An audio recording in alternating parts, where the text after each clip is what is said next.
Boa noite, pessoal! Estamos ao vivo com mais um Neurocast. Eu me chamo Thaís Campos. Hoje, ao meu lado, não está o Nicolas Junqueira. O Nicolas está em uma viagem a trabalho. Então, hoje, vocês vão ter que se contentar somente com a minha presença. Também não teremos o Shaolin por problemas técnicos, mas semana que vem o Shaolin volta. Eu prometo para vocês que semana que vem o Shaolin estará aqui lendo os comentários e os superchats de vocês, tá? Então, para iniciarmos, vamos falar um pouquinho do pessoal que facilita o nosso trabalho aqui, que faz com que esse podcast aconteça, que são os nossos patrocinadores, tá? Então, esse estúdio que nós estamos é a Implantar Telecom, e nesse espaço vocês podem gravar podcasts, trabalhos com audiovisual e também a marcas e patentes Trinhai, tá? A Trinhai garante que a sua marca não seja roubada, né? Que vocês não percam o nome da que vocês não percam o nome de vocês, que vocês tenham aí com segurança a marca registrada. E aqui junto comigo nós temos o psicólogo. A gente nunca viu uma lista tão extensa, tá? Um currículo tão grande, que é o psicólogo. É doutor em filosofia, psicologia? Doutorando, Doutorando em psicologia. Isso. E ele atua atualmente na área, que é o Pedro Sampaio. Pedro, seja muito bem-vindo. Se apresenta um pouquinho, conta das suas redes sociais, por favor, também. Ei, Thaís, bom demais estar aqui com você. Eu trabalho já com psicologia, né? Eu formei em 2010, já tem 15 anos. E aí, nesse percurso, né, desde que eu estou formado, eu fiz especialização em análise de comportamento, que tem muito a ver com o que a gente vai falar aqui hoje, que é o que fundamentou meus estudos sobre superstição, comportamento religioso, comportamento do cientista e tudo mais. E depois eu fiz mestrado em psicologia, sou doutorando em psicologia, ainda não defendi a minha tese, se tudo der certo será em breve. E trabalho como professor, dei aula na graduação por 10 anos, agora eu estou só na pós-graduação e fazendo pesquisa. Trabalho fazendo pesquisa, escrevendo, dando aula e fazendo divulgação científica nas redes sociais, coisa que eu comecei tem pouquíssimo tempo. Vocês são bem mais experientes que eu nisso, né? Eu comecei em junho do ano passado, lá no @pedsampaio, PD de Pedro Sampaio. Geralmente, se for Pedro Sampaio, vai aparecer o DJ, obviamente. Foi a primeira coisa que eu pensei quando eu vi. Já veio aquele Pedro Sampaio. O que é bom e ruim pra mim, porque toda hora, várias vezes por semana, me marcam achando que eu sou o DJ.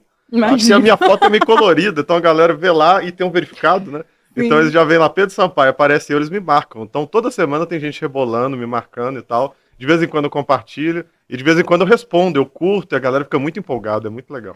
Ah, que massa, Pedro. Seja muito bem-vindo. Hoje a gente vai bater um bate-papo aqui bem legal com vocês sobre psicologia, religião. Outro recado que eu preciso dar é a respeito do nosso Live Pix, tá? Vocês, assim como os patrocinadores, podem apoiar o nosso Neurocast com qualquer valor, e este valor dá acesso a um grupo secreto lá no Telegram. O grupo já conta com mais de 30 participantes, está bem legal, o pessoal está super engajado por lá. Lá tem o Nicolas, o Shaolin, a Vivi, que está sempre aqui, que também é nossa patrocinadora. Então, qualquer valor dá acesso ao grupo e vocês podem contribuir para o crescimento do canal e do Neurocast. Pedro, vamos lá. A gente sempre começa, então, o nosso podcast perguntando, não vai ter nada a ver com o assunto, Tudo bem. Que é o top 5. Então, você vai falar 5 coisas que você gosta, de 3 assuntos que eu vou passar para você e você pode escolher, tá bom? Quais são suas coisas preferidas dentre esses assuntos? Que são sabores de pizza, filmes com o Schwarzenegger e os melhores droids de Star Wars. Muito bom, todos esses. Eu acho que eu vou filmes com Schwarzenegger. Beleza, Pedro. Top 5 filmes com Schwarzenegger. Manda bala. Vamos lá. Em primeiro lugar, ou começa do quinto para fazer um instante? Começa do quinto, Começa né? do quinto, eu né? acho. Em quinto lugar, top 5 filmes do Schwarzenegger, acho que Fim dos Tempos. Que inclusive fala de diabo e desse tipo de coisa, e temas religiosos, mas é um filme divertido, diferente do Schwarzenegger. Ele tá de barbão, ele tá meio malvado e tal, meio um policial, eu acho interessante. Em quarto lugar, Predador. Talvez Predador pudesse estar mais em cima, que é um filme muito bom, né? Predador é um dos melhores filmes do Schwarzenegger. Nossa, é um puto elenco, né? Eu adoro. Puto elenco. Inclusive tem também esqueci o nome dele, que fez o Apollo também, né? Sim, no sim. Rock e tudo mais. Um excelente filme. Em terceiro lugar, Exterminador do Futuro 1. O O 1! 1, eu acho ele bom, mas ele é bem mais tosco, obviamente. Só que eu gosto dele. Ele tem um quê de true, assim, da moça fugindo, desespero, e o cara acha ele, e o Schwarzenegger parecendo um ET, né? Ele tá bem deformado, esquisito. Os efeitos práticos muito bom. Em segundo lugar, True Lies, que é muito bom, Legal. com a Jamie Lee Curtis, um excelente, um dos melhores filmes de ação que tem. E em primeiro, obviamente, Exterminador do Futuro 2. Ah, que susto. Quando você colocou um, eu achei que o 2 não viria. Eu falei, o que que tá Viria. acontecendo? Esse é o melhor de todos. Perfeito, então. Acho que o Nicolas vai gostar muito da sua lista. Muito bom. Então, agora vamos às perguntas mesmo, perguntas de fato Ótimo. envolvendo o assunto. E a primeira pergunta é se existe diferença de como o cérebro processa uma crença racional, então aquelas crenças que são mais justificadas, de uma crença sobrenatural. Sim. Depende. A gente faz uma diferenciação entre um pensamento que é racional e um pensamento que é intuitivo, ou seja, um pensamento que é analítico e um pensamento que é intuitivo. Isso existe, essa diferença. Então, geralmente, quando a pessoa está analisando alguma coisa pausadamente, está tomando uma decisão racional, é um tipo de funcionamento cerebral. E quando ele age intuitivamente, ele sente que aquela resposta, ele age de maneira mais apressada, e pelos sentimentos dele é um pensamento intuitivo. Algumas crenças, alguns momentos que a pessoa está tendo crença, elaborando sobre o sobrenatural, ele pode estar tendo pensamentos analíticos. Por exemplo, se você pegar um teólogo escrevendo uma tese, se você tivesse acesso lá ao Santo Agostinho escrevendo o Cidade de Deus e os livros dele, provavelmente ele estaria tendo pensamentos analíticos. Ele está tentando buscar argumentos racionais, fazer análises racionais, analisar o texto dessa forma. Agora, se pegar em alguns outros momentos, como alguém que passa por uma experiência que ele considera transformadora, milagrosa e tudo mais, provavelmente ele vai estar no momento mais intuitivo, né? E pensando intuitivamente sobre o que aquela experiência quer dizer, baseado nos sentimentos dele e tudo mais. Então, isso existe sim. Inclusive, um livro muito bom, que é um clássico da psicologia que aborda isso, é do Daniel Kahneman, que é o Rápido e Devagar, que fala do tipo 1, tipo 2 e tal. É bem legal. Inclusive, essa parte de milagres, se o pessoal tiver interesse, eu tenho até um vídeo sobre isso Que no YouTube. massa. Eu não postei muita coisa no YouTube, não. Eu entrei discretamente ali e saí porque foi o maior flop da história da humanidade. Você tá brincando? O que aconteceu? Eu, esse ano, falei, eu vou tentar postar uns vídeos no YouTube de vez em quando. E aí eu falei, vou lá e tá bom, se tiver alguns milhares de visualização, tá excelente. Mas teve dezenas de visualizações, não teve nada. Acontece. Eu pensei, não, vai converter, né, do Instagram pro YouTube, mas não converte, que doideira. É engraçado, né? Cada rede social tem o seu lugar. Não adianta, uma não migra para outra. Então tem um vídeo lá sobre o que é um milagre, uma resposta científica, inclusive algo que a gente pode conversar aqui também, que é bem interessante. Não, então já explica pra gente aí sobre milagres, o que é. Então, milagre, a gente tem que pegar primeiro o que a gente entende por milagre, né? Se você falar com as pessoas, algumas pessoas vão dizer que é quando acontece um impossível, né? É quando o impossível acontece. Mas essa definição não adianta, porque o impossível não acontece, nunca. Né? Se é impossível. Pois é. Por definição, não tem como. Então, o impossível seria, por exemplo, regenerar a perna de um amputado. A pessoa amputar e aí alguém faz uma oração e a perna... Aí seria impossível, seria um milagre mesmo. Que normalmente é uma crítica que a gente faz, né? Porque quando nós Isso. vemos milagres, a gente nunca vê esses membros voltando, né? Isso. Tem gente que até aumenta, né, um pouquinho a perna, mas é meio suspeito. Exatamente. Ou alguém, sei lá, pular de um prédio e nascer asas e ele começar a voar. Só que o pessoal pensa, pô, mas aí é impossível. Exatamente, você tá falando que é impossível é isso, né? A não ser que seja um truque. Mas isso seria o impossível. Então, na verdade, o que as pessoas chamam de milagre, quando elas nomeiam algo como milagroso, são geralmente eventos improváveis. Então, e aí o que a gente tem que analisar é se esses eventos improváveis parecem ter alguma relação com a fé delas. E a psicologia já estudou isso. Não só a psicologia, as áreas da saúde já estudaram. Que é, por exemplo, uma doença que tem um prognóstico ruim. Em torno de 10% das pessoas recuperam dessa doença. A pessoa, quando ela tem fé ou quando ela ora, ela aumenta a probabilidade de recuperação? Ou quando ela vai para a igreja, um pastor faz a cura e ora com ela e faz isso aumenta? Se ele fizer com 100 pessoas, vai ter um percentual maior do que 10% para poder curar? E não tem. Então, acontece exatamente o prognóstico esperado daquela doença. Então, são coisas improváveis e que as pessoas, quando acontece algo bom, elas atribuem uma intervenção divina, né? Eventos improváveis, eles contra-intuitivamente acontecem o tempo todo, na verdade. Porque, beleza, você tem uma doença que tem 10% de chance de acontecer. Você tem coisas que tem menos do que isso. Sei lá, vamos supor que sobreviver a um acidente de avião, seja 5% de chance. Mas você tem acidentes de avião acontecendo com alguma frequência. Sim. 5% das vezes vai ter sobreviventes ou algo assim. Estou chutando um número, mas vamos supor que seja em torno disso. 95% das pessoas vão morrer e aconteceu é a vida. Os 5% que sobreviverem vão pensar que é um milagre. Que é uma, com certeza, né? É, Inclusive, com essas, em relação ao avião, tem muito daquela coisa de sonhos, de premonição, né? isso. Da intuição. Ah, não, não tô com medo, mas quanta gente que tem medo, né? O avião é uma Exatamente. coisa que não passa muita segurança. Muita gente fala, ele pressentiu que podia acontecer algo, ele estava com medo, mas toda viagem de avião tem várias pessoas que estão com medo e falam isso, né? Então, Sim. é bem comum. Então, e nesses 5% de sobreviventes, a gente tem ateus, muçulmanos, cristãos, hindus. Também não existe uma relação de que se a pessoa tiver fé, ela tem uma probabilidade maior de sobreviver a um acidente de avião, né? Então, são simplesmente quando eventos improváveis, que a pessoa considera favoráveis a ela, importantes emocionalmente para ela, acontecem. Porque Uhum. eventos improváveis que são ruins, ela não costuma dizer que é um milagre. Ou diz que é o inimigo ou é a vida, né? Ó, Tem isso também, né? tem isso. Quando é ruim, não foi um milagre, não foi um acontecimento. Isso. E os neutros, que são muitos, a gente não presta atenção. Por exemplo, um exemplo que eu dei lá no vídeo, eu estava falando disso, e de repente uma mosca pousou no meu braço. Aí eu falei, ó, qual que é a probabilidade, na hora que eu vou dar um exemplo, essa mosca em específico, de todas as moscas do planeta, pousar no meu braço nesse exato instante? Se você fizer esse recorte, parece ridiculamente improvável disso acontecer nesse instante, de todos os momentos. Uhum. Mas é porque eu fiz um recorte muito específico. Se eu falar qual a probabilidade de uma mosca pousar no braço de alguém nesse momento, gigantesca. Deve estar Enorme. pousando. É, Com de várias pessoas. com certeza. É.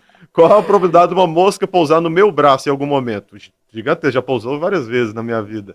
E aí eu só faço um recorte que parece que esse evento é extremamente improvável. Uhum. Só que ele é irrelevante, ninguém tá nem aí se a mosca pousou no meu braço. Mas quando tem um impacto emocional, parece ser uma coincidência, um evento improvável desse, parece uma coincidência. Por exemplo, se eu tivesse pedindo para Deus uma mensagem, alguma coisa de que uma pessoa que eu perdi está comigo e aí uma borboleta pousasse em mim ou alguma outra coisa pousasse, eu poderia interpretar esse evento como muito improvável, logo Hum. um milagre, um sinal de alguma coisa. Isso tem alguma relação com o toque, por exemplo? Pessoas com toque têm uma relação com comportamento supersticioso, de modo geral, porque o toque tem a ver com uma dificuldade de incontrolabilidade. Eles não Hum. conseguem lidar bem com a falta de controle, né? Eles sentem muita ansiedade com situações incontroláveis e com as emoções que eles começam a ter de ansiedade e tudo. E aí eles arrumam estratégias de ilusão de controle. Então, Hum. por exemplo, tem vários tipos de toque. Um muito comum é de contaminação. A pessoa que está contaminada, está com uma doença horrível. E aí ela começa a achar um ritual específico para se lavar. Então ela lava a mão que tem que ser desse jeito, depois quatro para um outro lado, depois joga água na torneira, depois sabão em cima, e ela tem que fazer isso perfeitamente. Né? Uhum. Ela arrumou um ritual porque, na verdade, ela tentou várias coisas diferentes, ela ficou lavando a mão por bastante tempo, até que coincidiu da ansiedade dela por outros motivos ter diminuído em algum momento, depois que ela fez uma combinação específica. E aí isso Uhum. aumentou a probabilidade dela voltar a fazer essa combinação específica. E aí ela passa a ter uma série de regras em que ela tem uma ilusão de controle sobre a ansiedade ou sobre um perigo, se ela tem medo de alguém invadir a casa dela, ela tem que trancar de uma forma específica e por aí vai. Então ela começa a agir com ilusão de controle. E por que isso tem a ver com o pensamento supersticioso? Muito da superstição é dentro dessa ilusão de controle. Ela surge num contexto em que existe desde que existe a humanidade, o pensamento religioso e o pensamento supersticioso. Ela surge num contexto que não existia ciência, nem filosofia existia. Então a gente vivia muito vulnerável ao ambiente, à natureza, aos predadores, etc. E nesse momento, se por exemplo está rolando uma tempestade, e aí essa tempestade está me impedindo de prosseguir para onde eu tenho que ir, e eu estou preso, e estou lá desesperado para a chuva passar logo. E aí eu começo eu não consigo passar e de repente eu imploro para a chuva parar, falo para o céu para a chuva parar, e pouco depois a chuva para. Isso aumenta a Uhum. probabilidade da próxima vez que tiver tendo uma tempestade, eu pedir para a chuva parar. Ou fazer alguma coisa semelhante. Porque isso dá uma ilusão de controle. A Sim. ideia de você não ter controle sobre as pragas, sobre a chuva, sobre as doenças, sobre a morte, sobre o meu destino, sobre a melhora, sobre várias coisas, faz com que as pessoas desenvolvam superstições. Uhum. Desenvolvam estratégias que dão ilusão de controle o tempo todo. Até porque é muito fácil a gente pensar hoje, assim, na não religião, com o mundo todo bonitinho, né? Uhum. Existe um mundo muito mais caótico antes É. disso, né? Então, fica meio claro por que que as pessoas criaram esses ritos, né? Isso. Se a gente pudesse controlar alguma coisa, mesmo que fosse assim, sei lá, pedindo aos céus, né? É. Inclusive, a gente sabe que isso está presente porque está presente até em outros animais, em certo nível. Então, isso inclusive surgiu em outros animais. O Skinner, que é um dos pais da análise de comportamento, behaviorismo radical, ele estava com pombos numa caixa, e aí, de tempos em tempos, fixo lá, ele soltava um pouquinho de comida para esses pombos, Uhum. liberava lá para eles. E deixou a caixa lá, de tempos em tempos soltava um pouquinho de comida e foi embora. Quando ele voltou, depois de um tempo, no dia seguinte, ele viu que um pombo ficava girando em volta dele mesmo, o outro ficava num cantinho da caixa parado, o outro ficava bicando um outro canto da caixa e o outro ficava batendo asas em volta repetidamente. Aí ele, que loucura é essa, né? Nossa, que O que interessante. aconteceu? Eu tinha visto algum estudo parecido com chimpanzés, que diz que eles Tem também. batiam numa árvore. Eu acho que era alguma Ótimo. coisa assim. É o mesmo princípio. Desse do Skinner, quando ele foi ver o registro, ele viu que coincidiu, por exemplo, de um pombo estar no canto da caixa e sair a comida, aí ele pegou comida e aumentou a probabilidade de ele ficar no canto da caixa. De Hum, tempos, depois ele ficou um tempo lá, persistiu, andou para um lado, para o outro, aí ele estava no canto da caixa, a comida liberou de novo, aleatoriamente. Ele, opa, então é aqui mesmo. E ele passou a ficar naquele canto lá. E aí não via comida, ele dava uma voltinha, tentava alguma coisa, aí foi liberado, ele, opa, então é isso que eu tenho que fazer. O legal. outro pombo coincidiu de que ele estava bicando um canto da caixa. E aí Uhum, liberou comida. Então isso aumentou a probabilidade dele continuar bicando. E aí ele sim. bicou, não adiantou, bicou, depois ele bicou outro canto, na hora que ele estava bicando outro canto, coincidentemente caiu comida. Ele, opa, então é aqui. Aí ele fica lá. Aí de repente demora, ele tenta alguma outra coisa, bica duas vezes, depois faz uma sequência de três, depois bica uma, aí bica duas, aí sai comida. Ele, então é isso, tem que bicar de dois em dois. Tá, tá. E ele fica lá. E esse comportamento não seria tipo um adestramento? Seria ligado mesmo a uma coisa supersticiosa? Isso, chama comportamento supersticioso porque a ação que foi selecionada não tem relação com a consequência. Ah, Não tem tá. relação com a liberação da comida, nesse caso. A liberação é Sim. aleatória. Mas como coincide da pessoa ter agido e depois acontecer algo que é bom para ela, que é, a gente Aham. chama de um reforçamento positivo, um estímulo apetitivo, Uhum. isso vai reforçar o comportamento que estava acontecendo antes. Então Hum. isso acontece com a gente também. Então, se eu estou mexendo no meu computador lá e ele trava, aí ele travou, deu tela azul lá. Aí eu aperto Ctrl Alt Del, nada. Seguro, Ctrl Alt Del de novo, nada. Aí eu vou, dou um tapa na minha tela, nada. Aí de repente eu dou um tapa na minha torre, nada. De repente eu dou dois tapas na minha torre e ele volta. Eu, aham! Isso aumenta a probabilidade de eu voltar a dar dois tapas na minha torre quando o computador travar. E realmente acontece, a Hum. gente testou isso com humanos o tempo todo. É a mesma coisa de soprar a fita. Quem Isso, soprava a fita? mesma coisa. Ela voltava e a gente enchia ela de cuspe, tá certo. Mesma coisa, do cartucho Super Nintendo também era um comportamento supersticioso. A gente fazia coisas e às vezes funcionava, às vezes não, mas como funciona de vez em quando, reforça intermitentemente, que é o termo correto, esse Uhum. comportamento, mesmo que não esteja produzindo aquela consequência.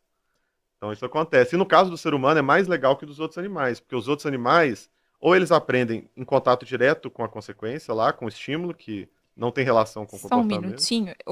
A minha voz da consciência que Tá, pediu para você falar um pouquinho mais perto do falo. microfone. Melhorou? Melhorou, Diogo? Ok. Ótimo.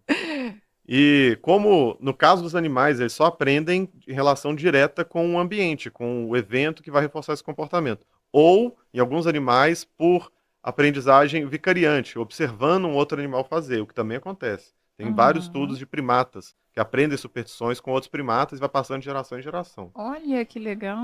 Vê um fazendo uma coisa, nem sabe por quê, mas de vez em quando acontece aquela consequência e ele passa a fazer também. Imagina se esses pombos do Skinner, sei lá, o que fica girando em volta dele mesmo, achando que vai produzir comida, tivesse Uhum. linguagem. Ele ia voltar para a caixa e chegar para os filhotes dele e falar aqui, ó, saquei. Quando você estiver lá, fica girando em volta de você mesmo, quatro para esquerda, dois para direita, que vai sair comida. Aí todo mundo vai lá. Aí vai todo mundo girar e vai sair comida de vez em quando, e eles vão fazer isso, e vai passar de geração em geração. E mesmo que não E tudo saia, eles mais. vão continuar fazendo até a Exatamente. hora que sai. Fala aí, falei? Né? Exatamente. Ah, que E tem a ver com legal. a incontrolabilidade. São situações que não tem controle nenhum. Tende a selecionar comportamentos supersticiosos. Então, e essa própria questão faz a gente pensar por que, que pessoas, mesmo que altamente racionais, ainda tenham superstições. Uhum. Em grande parte, tem a ver com essa questão emocional. Porque a incontrolabilidade é muito aversiva, inclusive uma das coisas mais sofridas para o ser humano. Estudos até de psicoterapia, né, do que gera sofrimento mental, mostra que imprevisibilidade e incontrolabilidade são das coisas que mais geram sofrimento. A gente não ter como influenciar as consequências, o que vai acontecer. Isso dá uma ansiedade muito grande. E faz sentido em termos evolutivos, né? Você está numa situação que envolve risco, ou que vai acontecer algo bom ou ruim, e você não tem influência sobre aquilo, você está à mercê do mundo, da natureza, é muito vulnerável, muito perigoso. A gente quer arrumar uma forma de ter controle, de influenciar essas probabilidades. Então, no caso de ter uma ausência disso, torna mais provável que a gente crie uma superstição, que a gente busque uma forma de ilusão de controle, né, para lidar com a nossa própria ansiedade. E também porque, em termos biológicos evolutivos, a gente tem, nós e outros animais, temos inscritos uma coisa que diz: quando eu agir da forma X e acontecer algo que eu gosto depois, eu ajo mais vezes dessa forma de novo, porque eu quero que isso aconteça novamente. Só que não existe como escrever, colocar no DNA, que só pode fazer isso se tiver uma relação causal, tiver uma relação de causa e efeito, porque não tem como, é muito sofisticado isso. É simplesmente, eu fiz, depois aconteceu, pronto, aumentou a probabilidade. Que é o caso dos pombos, é o caso de eu no computador e tudo isso. Então, só de eu estar fazendo alguma coisa e acontecer algo interessante, ou me livrar de algo ruim depois, isso já vai aumentar essa probabilidade. E no caso de pessoas inteligentes, ainda tem o fato de que elas podem parcialmente confiar em autoridades.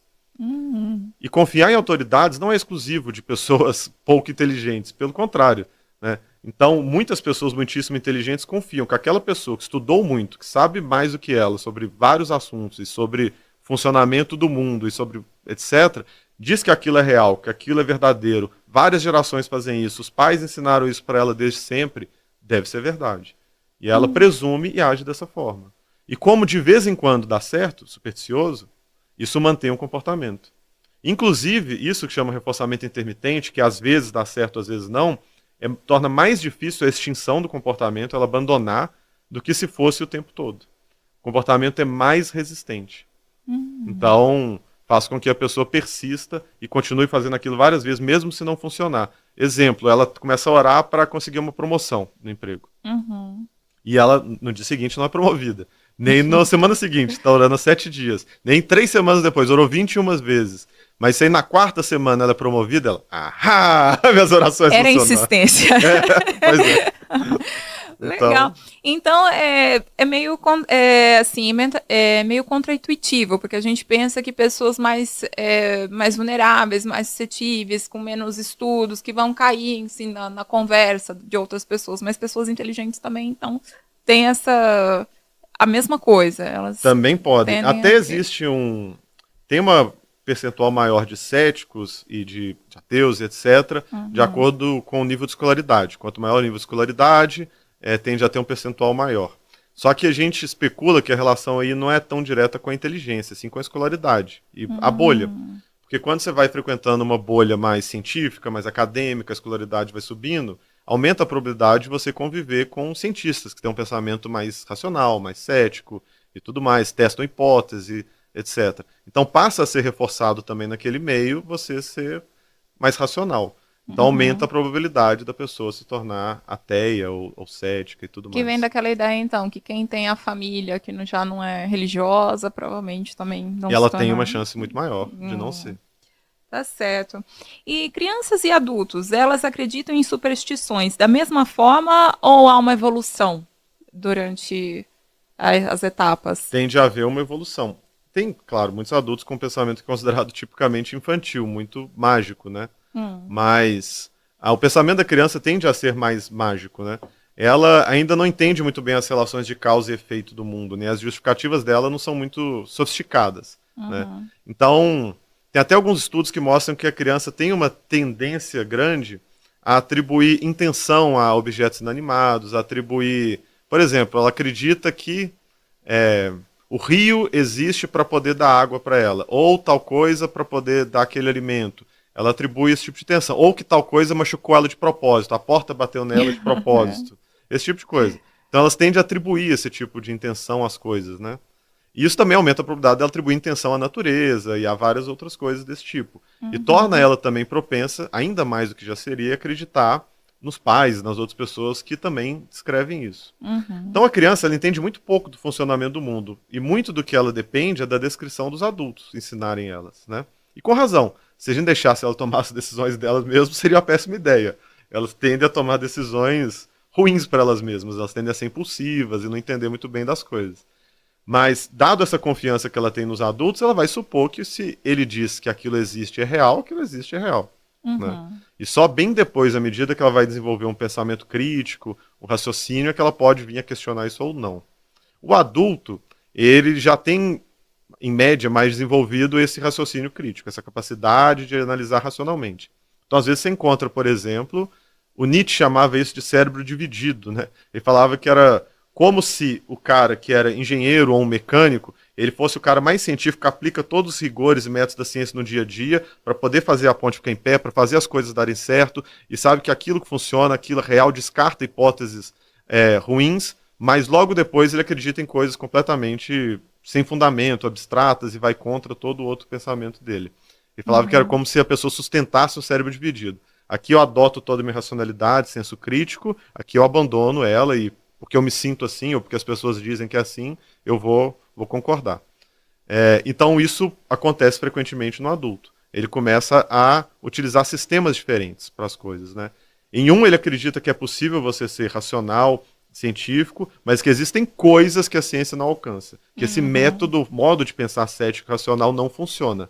Ele não é capaz de entender. Que o modo de entender é olhando para dentro de si mesmo, ou sentindo as coisas, através da sua conexão emocional. Então a justificativa do adulto geralmente não é a da criança, de porque meus pais disseram, ou porque é magia e tudo mais. É sim porque ele sente uma conexão emocional, ele sabe, tem uma convicção subjetiva que existe, ou porque teve uma experiência extraordinária de um milagre ou coisa assim. E alguns poucos tentam desenvolver argumentos racionais também para defender. Um percentual pequeno, geralmente teólogos, ou pessoas mais estudiosas, ou pessoas mais dedicadas a argumentos da religião vão desenvolver argumentos racionais para tentar defender também. E com que idade que começa mais ou menos essa mudança? Da pessoa começar a ter um pensamento mais Isso. crítico, varia, depende da escolaridade, depende do ambiente que ela vai ser exposta e tudo mais. Então tem pessoas que já demonstram um bom nível de raciocínio lógico e tudo mais a partir de 3, 4 anos, já começam a ter isso. E tem outros que vão começar a ter algo assim na adolescência. Então varia bastante. Né? Mas o esperado é que depois dos 10 anos de idade ela já esteja conseguindo aplicar o senso crítico dela para uma série de coisas no mundo em volta. Isso não quer dizer que ela vai aplicar para as esferas religiosas e tudo mais. Ainda mais porque é uma coisa que ela tende a se sentir desconfortável em questionar. Porque a gente aprende, eu falo a gente porque a gente está no mundo, né, participando. A gente aprende de que se a gente questionar isso, a gente vai para o inferno, ou é muito feio, os pais vão ficar muito chateados ou tristes, ou a gente tem medo de ser punido, ou de estar sendo ingrato com alguém que faz coisas maravilhosas para nós, deuses e tudo mais. Então, tudo isso torna menos provável que ela queira mergulhar nessa linha de raciocínio. Então, ela aplica as coisas que estão ali no ambiente dela. E até onde esse pensamento crítico ele vai para virar um negacionismo? Eu nego tudo, não acredito em nada. Tem muita gente que confunde, né, ceticismo e negacionismo. O ceticismo é a ideia de você questionar as coisas até que você tenha boas evidências daquilo. Então, eu acredito quando houver evidências, bons argumentos, boas evidências que me persuadem a favor disso. Então, esse é o ceticismo. Ele pede esses bons argumentos, essas boas evidências e analisa criticamente. Negacionismo é, mesmo com muitas evidências e mesmo com muitos argumentos abundantes e evidências, a pessoa ainda assim nega. Ela vai contra. Então, não importa se tem evidências. Eu escolho não acreditar. Então, ela nega aquilo, ela atribui a uma conspiração, ou alguma outra coisa muito improvável, para poder manter a crença original dela. Que tem a ver com a dissonância cognitiva, né? Dissonância cognitiva é o conceito que fala do desconforto que a gente sente quando um fato vai contra as nossas crenças. E é desconfortável. Mudar de ideia é muito desconfortável. Principalmente de crenças que são muito queridas, que a gente defendeu publicamente, que a gente tem vínculo emocional com elas. Então é muito difícil mudar. Então mesmo que você apresente evidências muito fortes e argumentos muito convincentes, ela precisa de qualquer desculpa para continuar com a crença dela. Qualquer coisa que alguém falar que pareça vagamente plausível, ela vai agarrar e falar, é isso, para poder manter a crença dela. Enquanto se ela não tiver essa crença anteriormente, ou não tiver um apego emocional, ela consegue facilmente ver que aquilo é implausível e descartar. E descartar, tá certo. Então, e dentro disso, existem predisposições biológicas para acreditar também em divindades? Então, é uma área controvérsia. Tem um cara, o Newberg, né, Andrew Newberg, que estuda bastante neurociência e biologia da religião, e ele acredita que é possível que exista algumas coisas, mas seria uma evidência muito indireta. Seria muito mais uma genética que aumenta a probabilidade da pessoa ter pensamentos intuitivos e não uma genética que leva a pensamentos religiosos em si, né? Porque a pessoa pode ser mais intuitiva e não necessariamente ser religiosa, aumenta a probabilidade. Mas não quer dizer que ela vai ser religiosa, né? Então, parece que tem algumas predisposições genéticas que tornam a pessoa um pouco mais inclinada a agir intuitivamente, pelo que ela sente, pelo que ela parece imediatamente que é correto. E não ter a cautela do pensamento analítico. De, mesmo que pareça, eu não confio na minha intuição, eu penso o que faz mais sentido e tudo mais. Então, isso pode ter componentes genéticos. Tem uma outra coisa, surgiu o estudo recente lá dos supostos genes dos médiums, né? Sim. Inclusive, vai ser pauta de um dos nossos podcasts. Uma pessoa que fez um estudo bem legal sobre o estudo dos médiums, né? Vai vir aqui em breve. Muito bom. E, bom, mas essa pode pessoa vai falar não tem muito problema. mais. Ela vai falar muito mais. Só que é improvável que haja algo tão específico assim, né? É mais provável que a relação, se houver, tem que olhar a qualidade metodológica da pesquisa, o quão bem feito, a amostragem, o que já controle. parece bem estranho, né? Isso, que já tem problemas. Tem que, claro, alegações extraordinárias requerem evidências extraordinárias, então é importante replicar também esse estudo. Vamos supor que isso tudo acontece e está correto e tem uma correlação muito grande, etc. Ainda assim, isso não tem como ser evidência de gene da mediunidade. Seria evidência de um gene que, dado certas estimulações ambientais, certas experiências de vida, vão levar a pessoa a ter experiências que a gente classifica como mediúnicas. Né? E isso é para tudo. Mesmo coisas que são muito genéticas, como altura, a altura é extremamente genética, determinada geneticamente. Você precisa de ter uma certa estimulação de nutrição, de alimentação, de espaço, de atividade física, para chegar naquela altura. Né? Sim. E outras, como a esquizofrenia, é um transtorno mental muito fortemente biológico e genético. Ainda assim, no caso da esquizofrenia, mesmo se você tiver todos os losses lá envolvidos na esquizofrenia, os losses genéticos, ainda assim, o máximo que é possível é 80% de chance de você desenvolver esquizofrenia. Olha só. Porque você precisa ter certas experiências de vida que vão, aí sim, dado aqueles genes que você tem, desencadear e produzir o que a gente chama de esquizofrenia. A mediunidade, essa correlação é muito menor do que isso. Então é bem mais provável que o que se chama gene de mediunidade só aumenta um pouco a probabilidade da pessoa vir a ter esse tipo de experiência considerada mediúnica. Até porque no estudo fala, né, que tinham irmãos e o irmão não era médium, daí já ficaria meio estranho, né, essa questão da... Os irmãos compartilham 50% dos genes, né? E gêmeos dizigóticos também. Agora, se for gêmeos monozigóticos, que aí é 100%, aí ficaria estranho. Seria uma prova, inclusive, que não é genético, ou que não é só genético, né? Pode ter um gene que cria uma certa suscetibilidade, uma certa sensibilidade, e que, mediante determinadas experiências, determinada cultura, vem a gerar aquele tipo de experiência que a gente considera mediúnica. Mas isso serve para quase tudo. Quase tudo que a gente pensa e sente, a gente consegue isolar genes que têm uma contribuição para isso. Quase tudo que o ser humano pensa e sente. Inclusive, tem experiências que mostram que você ser progressista ou conservador tem um peso genético gigantesco. É uma influência genética gigantesca. Verdade, pode ser de família. Exatamente. E é com os pais biológicos e não os de criação. Então tem uma previsibilidade, né, uma herdabilidade de 70%, mais ou menos, o que é considerado muito alto em relação a isso. Então, quando o filho é tirado, separado do nascimento, né, dos pais biológicos, criado por uma outra família, quando um tem uma determinada posição política, a probabilidade do filho separado do nascimento ter é gigantesca também. Olha só, então tem que escolher bem o parceiro mesmo. E até os gêmeos, você pega gêmeos univitelinos, monozigóticos, exatamente o mesmo DNA, separados do nascimento, quando um tem, a chance do outro ter também é muito, muito alta, muito maior do que seria se fosse ambiental, né? Se eles fossem separados do nascimento. Então, se fosse por só experiências de vida, seria 50% para cada lado. Mas não é bem mais do que isso. Quando um, o outro tem grande chance de acompanhar, mesmo não se conhecendo, mesmo separados. Mas não tem um gene para conservadorismo nem para progressismo. Isso é absurdo.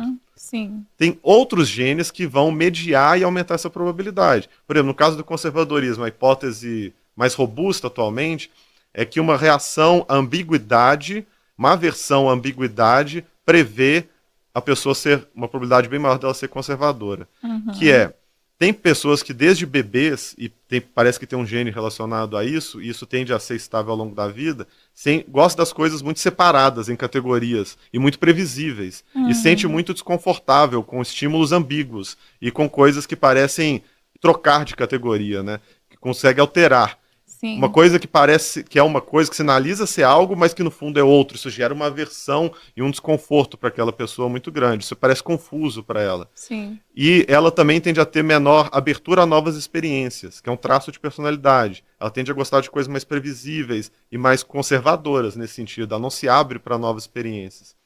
E aí essa pessoa tem uma probabilidade alta de vir a ser conservadora. Sim. Não é 100%, ela pode ter experiências que levam ela a ser progressista e tudo mais, mas ela vai ter uma inclinação forte a ficar desconfortável diante de certas situações. Isso pode ter um conflito, assim, entre a pessoa ter uma ideia e ela, mas ter uma repulsa, pode gerar um conflito? Pode, tem demais, e tem demais. A gente que é psicoterapeuta lá nas terapias, a gente vê muito isso. Tem muitas pessoas que têm conflito entre o que sente em termos emocionais e o que pensa. Então acontece de todos os lados. Por exemplo, você pega pessoas que têm umas emoções muito conservadoras, de, por exemplo, ele é racionalmente extremamente progressista, muito a favor da pessoa usar o gênero que ela entende, usar o artigo que ela acha, o pronome que ela acha adequado, a favor da pessoa se relacionar com quem ela quiser, tudo que é consensual entre adultos é válido e está certo e maravilhoso, e a pessoa morreria por isso. No entanto, ela sente um desconforto muito grande de ver, ou de se relacionar, ou de estar próximo de algumas pessoas, e isso às vezes é relatado. Nossa. Então, racionalmente, ele acha que é extremamente importante, lutaria, mas quando ele vê 2 homens ou 2 mulheres se beijando, ele sente um desconforto muito grande em relação a isso. Ele tem que lutar a favor desse próprio pensamento. Ou quando vê uma pessoa trans, ele também sente um desconforto muito grande, uma repulsa, mas racionalmente ele sabe que não tem problema, então ele se controla e luta e trabalha isso nele. E às vezes acontece o contrário, acontece de uma pessoa, por exemplo, achar que o machismo é terrível, é extremamente prejudicial, a vida dela é central em torno de combater esses tipos de estereótipos de gênero e todo o dano que isso gera, mas ela sente extrema atração sexual por caras no estereótipo da masculinidade, muito dominantes e que seguem o estereótipo machista. Né? Então um lado dela sente atração por isso e não sente pelos caras muito desconstruídos e tudo mais, e que são mais abertos em relação à sexualidade ou em relação às roupas que utilizam, ela não consegue sentir atração, mas sente pelo cara machista que ela acha que é a pior coisa do mundo. Olha então, só. Às vezes há precisa conflitos. de muita terapia. Pois é. Ainda bem que você está aí para isso, então. E por que algumas pessoas perdem a fé quando tem algum tipo de evento traumático e outras acabam fortalecendo esse tipo de crença? Então, algum familiar morreu e a pessoa deixa de acreditar totalmente em Deus ou não? Ela se firma mais nisso? O que acontece? Os eventos emocionalmente intensos, né, significativos, eles tendem a ter um peso grande na religiosidade da pessoa. Então, por exemplo, tem estudos que mostram que desastres naturais, tipo tsunami e outras coisas assim, aumentam a religiosidade das pessoas que passam por aquilo. Porque a pessoa está diante do poder gigantesco da natureza, ou de um desastre, ou ela passa por uma experiência extremamente emocional e de incontrolabilidade. Qual que é o controle dela diante de um tsunami, de um terremoto? Zero. Então a pessoa tende a recorrer a explicações sobrenaturais, a coisas que dão ilusão de controle. Orar para conseguir alguma coisa, ou agradecer, ou que ela pode ter sido punida e castigada por alguma coisa que ela fez. Uma explicação que se relaciona com algum nível de controle sobre ela. Se eu evitar fazer isso, eu evito outros tsunamis. Que é aquilo que você estava falando lá no começo da nossa conversa. Então. Exatamente. Só que aí também tem, nessas tragédias, em tragédias pessoais, em traumas e coisas que acontecem, pode acontecer nesses momentos emocionais um questionamento contrário, do tipo, poxa, isso foi horrível. O que eu fiz para merecer isso? Né? Ou o porquê que Deus quer que eu passe por isso? Isso é tão ruim, eu não consigo entender o porquê que ele acha que eu deveria passar por isso. Isso é tão injusto com a pessoa que eu perdi, que era uma pessoa que tinha a vida toda pela frente, ou por essa coisa que fizeram comigo e tudo mais. E não é possível, eu tento ser uma pessoa legal, fazer as coisas corretas, não estou conseguindo entender por que eu tinha que passar por isso. Porque ela tem uma tendência, se ela é religiosa, é muito provável que ela explique as coisas de acordo com isso, né? Com a intenção, com o destino, com o motivo pelo qual Deus permitiu que aquilo acontecesse. E aí isso pode inclinar ela também a abandonar essa crença. Porque é tão desconfortável, tão aversivo, que ela introjetar a ideia de que de alguma forma aquilo foi importante ou significativo para ela, pode ser tão terrível que leva ela a procurar outros pontos de vista, outras explicações sobre esse fenômeno, e aí pode levar ela a abandonar a religiosidade. Mas, em alguns casos, pode levar ela a aumentar. Então acontece algo muito ruim, e como o sofrimento está muito grande, pode ser que geralmente por grande influência externa e outras pessoas que orientam, a pessoa eventualmente vai entender que, embora ela não entenda agora, é muito importante que ela tenha mais fé do que nunca, porque aí, eventualmente, ela vai saber o porquê que isso aconteceu. Que é o ateu que reza quando o avião balança? Pode ser. O ateu que reza quando o avião balança é meio que... por mais improvável que seja que o rezar vai funcionar, vamos supor que ele tem 99,9999% de certeza que não faz diferença nenhuma e não existe, então não tem por que acreditar.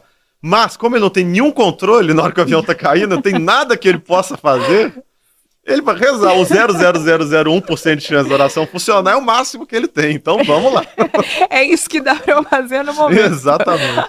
Poderia ser se alguém ensinasse que se você, sei lá, pular 3 vezes para São Longuinho com o avião caindo, ele para de cair, é bem provável que o ateu também ficasse lá tentando pular. Bom, já que eu não posso fazer nada, que nada, né? Bater 6 palminhas, qualquer coisa, não tem nada que eu possa fazer, então recorre a algo, porque mesmo que seja muito improvável, é mais do que ele tem ali, né? Você tem alguma crença religiosa? Não, eu sou ateu. É ateu, tá. Eu tenho superstições relacionadas ao Galo, Clube Atlético Mineiro. Ixi, você adiantou a nossa pergunta do Eu Nunca, que deve ser uma brincadeira que a gente vai fazer aqui. E você também acabou falando já um pouco sobre isso, que são o fenômeno dos gurus espirituais e charlatões. Como que explica a vulnerabilidade psicológica específica, né? Como que eles trazem isso? Que você falou até que pessoas mais inteligentes acabam se rendendo, né, a uma figura de... Ela tem menor probabilidade, né? É um fator protetor, mas tem várias... Não é nem de perto garantido. Tem muitas pessoas muito inteligentes que podem, inclusive, entrar em seitas, né? Em cultos, e para gurus e charlatões e tudo mais. Porque a relação é muito mais emocional do que racional, que acontece aí. Então, ele tende a centralizar-se como uma figura, né? E a pessoa cria um vínculo emocional que dá uma série de experiências que são prazerosas e reforçadoras para ela. Então, um culto, uma seita, ele tende a ter uma coesão social. E uma pessoa que busca coesão social, isso já é importantíssimo para ela. Uma pessoa que está se sentindo meio diferente, meio alheia, e com dificuldade, perdida, às vezes fazendo mal para si mesmo, e ela encontra um grupo coeso, que tem um propósito, que trata ela bem, que acolhe ela, que tem determinadas crenças, que ela faz aquelas práticas, que dá uma rotina para ela. Quase todo seita tem uma rotina e uma estrutura. Então, isso tudo aumenta muito a probabilidade dela aderir àquilo. E ela vai aderir porque ela vai falar, eu aderi porque eu entrei e eu provei que isso faz bem, que eles estão certos, porque mudou minha vida. E de fato mudou a vida dela para melhor. Não por motivos sobrenaturais, ou por causa do guru, mas porque deu uma rotina, deu uma estrutura, deu um grupo social, deu interações sociais amigáveis e prazerosas e uma série de outras coisas, incentivou a ela uma série de coisas, como meditar, várias seitas têm, ou fazer atividades ao ar livre, várias coisas que melhoram muito a saúde física e mental da pessoa. Que é muito daquele meme que a gente vê, né? Eu tô com mal olhado, mas daí vai ver a alimentação, a rotina, né? Então você vai falar que foi o guru, né? Que melhorou, mas na verdade foi a sua rotina, né? Você começou a fazer coisas mais saudáveis, de fato, tava tudo muito ruim. Exato. E aí, quando você entrevista, a maioria das pessoas inteligentes, elas nem vão muito longe tentando dar justificativas racionais, elas só falam meio que eu escolhi acreditar. Eu acreditei e realmente mudou minha vida, transformou. Então não vou explicar isso racionalmente, nem quero. Eu só sei que eu fiz isso, que eu saltei, pulei de ponta, fiz um salto de fé e mudou minha vida para melhor. Então é isso, vou continuar aqui, tô bem, acabou, não enche meu saco. Então para eles é meio isso, grande parte das vezes. E não quer dizer que isso aqui é bom, viu? Porque participar de seitas e tudo tem também um efeito colateral muito ruim para a saúde mental. Então, a curto prazo, tem esse efeito que muitas vezes é positivo. Sim. Mas a longo prazo tende a ser bem ruim, porque envolve uma anulação de si mesmo e começa a se doar cada vez mais para aquela figura central da seita. E frequentemente eles tendem a pedir comportamentos cada vez mais extremos e excêntricos e tudo mais, e começa a comprometer o pensamento analítico, a racionalidade dessa pessoa cada vez mais. Então chega no ponto em que o preço é muito alto. Vira uma dependência emocional. Vira uma dependência. E o principal, todos os benefícios que ela conseguiu nessa seita, ela conseguiria sem seitas, conseguiria do modo laico. Tendo coesão grupal, fazendo terapia, enfim, fazendo exercício físico, meditação, todas essas coisas, ela teria os benefícios mesmo assim. Às vezes a pessoa só precisava de um amigo, né? E ela encontra no guru, né? A gente vê muito isso nas igrejas também, né? Essa sensação de pertencimento a grupos, né? A pessoa, às vezes, ela na casa não tem um valor, ninguém reconhece o que faz, mas quando entra, por exemplo, num grupo evangélico, a pessoa é muito reconhecida, é ministra, é alguma coisa assim, Exatamente. Né? Então é um grupo que valoriza muito ela. Inclusive, esse é um dos motivos pelo qual participar ativamente de alguma religião diminui a probabilidade da pessoa ter sintomas depressivos ou de ansiedade. Isso é um dado consistente da literatura. Isso acontece só com quem participa ativamente de uma religião, não é acreditar.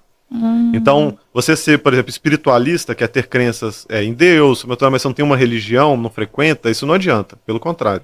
Não tem um efeito tão bom. Mas você frequentar... Não tem um efeito tão bom? Não. Inclusive o Daniel Gontijo, que você conhece também, vocês conhecem, ele, no doutorado dele, parte do que ele estudou envolve isso. E lá, alguns dados que ele demonstra que essas pessoas espiritualistas, elas não só não têm a melhora de saúde mental esperado de religiosos, como eles têm a saúde mental um pouco pior que de ateus e agnósticos. Que interessante. E por quê? O que faz? A gente não sabe ao certo, a gente inclusive estava pesquisando sobre isso e vamos continuar a pesquisar e tentar ir a fundo, mas as especulações iniciais é que pode ter a ver com algumas coisas. Primeiro, o fato da pessoa acreditar e já ser avessa a ir para uma religião, a ir institucionalmente, a participar de um grupo, já pode indicar que ela tem uma tendência mais introspectiva, ou mais introvertida, ou que ela, por algum motivo, é mais antissocial. Então tem uma probabilidade que um percentual maior desses espiritualistas em relação às outras pessoas seja mais assim. E a ser assim já aumenta a chance de sintomas depressivos e ansiosos. Porque ela tem menos convívio social, menos relações sociais, então isso já vai prejudicar um pouco a saúde mental dela. Então não teria a ver com espiritualidade, espiritualismo em si. Né? E outro, porque ela está, de alguma forma, minoritária naquela crença dela. Ela não está tendo aquele suporte social, nem do grupo de ateus, nem do grupo cristão e nem do grupo religioso. Né? Ela simplesmente acredita em as crenças dela na casa dela e acabou e tudo mais. Ela não está tendo esse tipo de participação, interação com nenhum grupo. Então isso também pode influenciar. E tem algumas outras coisas também. É possível também, são dados iniciais, de que tem um percentual maior de pessoas com alguns outros transtornos mentais, entre espiritualistas, né? Porque pode ser que pessoas, por exemplo, com esquizofrenia, começam a ter crenças muito extravagantes, em que não se encaixam em nenhuma religião. Então ele acredita em coisas, mas muito extravagantes. Então ele é considerado espiritualista, ele acredita em várias coisas, mas são crenças delirantes. Né? Ele cria uma própria crença, então. E são muitas vezes algumas experiências, se ele está em crise, né, ele não está estabilizado, a pessoa com esquizofrenia estabilizada é tranquilo, indistinguível de qualquer um de nós. Sim. Mas se ela está em crise, ela pode estar com delírios e tudo mais, com alucinações, etc. E aí ela vai cair nessa categoria espiritualista e já é um grupo que tem vários problemas de comorbidades, de depressão, de ansiedade e tudo mais. Então tem N fatores possíveis aí que pode explicar. Mas então o benefício da saúde mental é para quem tem um grupo coeso. O religioso tem a garantia de quem frequenta um grupo religioso tem garantia de pelo menos um grupo social coeso, enquanto quem não frequenta não tem essa garantia. E aí daí que vem essa pequena diferença, e é bem pequena, de saúde mental. Que pessoas que frequentam religiões têm uma saúde mental um pouco melhor que pessoas que não. E os ateus, como que ficam nessa? Pior do que as pessoas que frequentam religiões, melhor que os espiritualistas. Melhor que os espiritualistas. Um pouco também. Todas essas diferenças são no limite ali da margem estatística para ter significância. Mas também é possível que esse dado desapareça em lugares que a não religiosidade é a maioria. Então, por exemplo, quando você estuda a Holanda, alguns países escandinavos e tudo mais, esses dados não aparecem. Como lá grande parte da população, em alguns casos 50%, em alguns casos 60% e tudo mais, são ateus, não são pessoas, e vários desses também não têm religiões, não faz muita diferença. Por quê? Porque a pessoa ser ateia, ela não vai ser mais excluída por isso, não vai faltar um grupo social para ela, né, do que ela ser religiosa. Então a diferença dela para um grupo religioso vai ser tão mínima que não vai ter significância estatística. Não vai aparecer essa E os agnósticos também, né? Porque o agnóstico também, ele fica naquela, você não sai do muro, você acha que se enquadraria ali nos que não tem religião, né? Que são só... Ele entra na categoria dos que não tem religião nas pesquisas e, em termos de saúde mental, próximo dos ateus ali. Entra nessa mesma... próximo dos ateus. Tem algumas diferenças de saúde mental, tem algumas diferenças de sentido de vida, alguns, quando a gente analisa a saúde mental entre ateus, agnósticos e outros grupos, mas é tudo pouco relevante.